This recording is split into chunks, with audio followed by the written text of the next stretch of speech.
Haleluya. Lakini pia shetani anaweza akakaa kwa hao, natolea mfano kwa hao watoto. Kwa kupuuza kwako maagizo ya Mungu, shetani anaweza kukaa kwa. Unapambana kutafuta uniform ya mtoto, kumbe roho ya shetani imekaa kwa mtoto.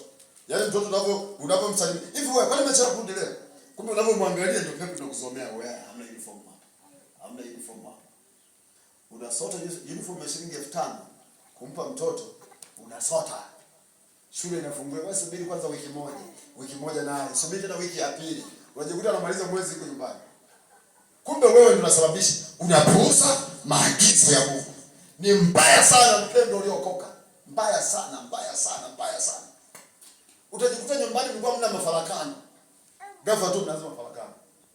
Mara akasema hiki, mbona hujapika? Mbona hujafanya hiki? Hivi na hivi. Mafarakano haipiti masaa 6 bila kufarakana na ndoa yako. Hamwezi kutwa nzima kulala mpaka asubuhi bila mafarakano. Haiwezekani. Ukijitahidi tangu asubuhi saa 12 mpaka saa 4 usiku. Saa 5 unakoroma. Wewe mama nani?